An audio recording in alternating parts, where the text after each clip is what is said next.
Hi sisters, I'm back and ito ang bagong sunflower tutorial natin.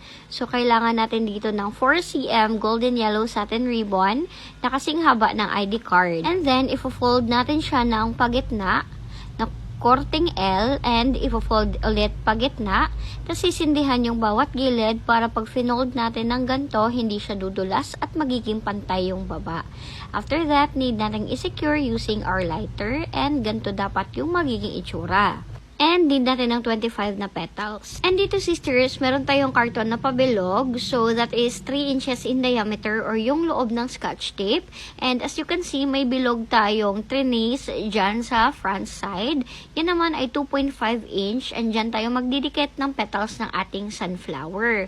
So ganyan ko siya dinidikit. Dapat magkapatong yung bawat dulo ng petals para walang gaps in between and malinis siyang tingnan. As you can see mga sis, super crucial na magiging pantay yung babang part ng petals nyo para magpantay-pantay din siya pag dinidikit na natin sa ating karton and mas malinis nga siyang tingnan.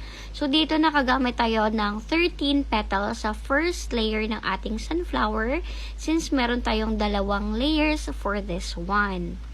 And ganito siya dapat tingnan. Super linis, diba? And then, once na nakomplete yung first layer, ididikit ko na yung first petal ng second layer, mga sis. And as you can see, kapantay niya lang yung first layer or sagad siya sa pinakagilid na part para mas malaki yung space sa center for fuzzy wire later on. Dito naman sa second layer, nakagamit tayo ng 12 petals in total.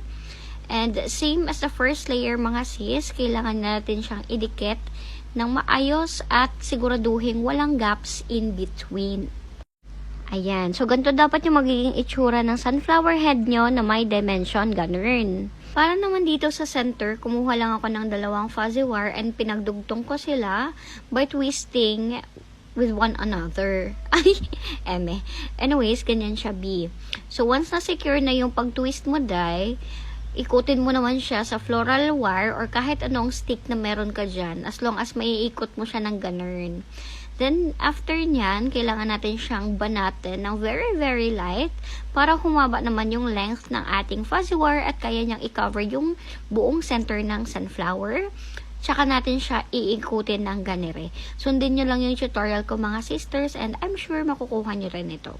So sisters, I highly suggest na gumamit na lang kayo ng fuzzy wire instead of satin ribbon kasi mas madali siyang gawin. So pag andito na tayo sa dulo mga B, i-fold nyo lang siya ng very light, tapos lagyan natin ng glue stick para maidikit natin sa ilalim and masecure natin yung ating center emerald. And then after nyan, of course, lalagyan na natin ng glue stick yung pinaka-sunflower head natin. Taddarin natin ng glue stick mga mima and much better na super hot talaga para hindi matanggal yung fuzzy wire. And just like that, ganito na kaganda yung sunflower natin. Thank you and bye!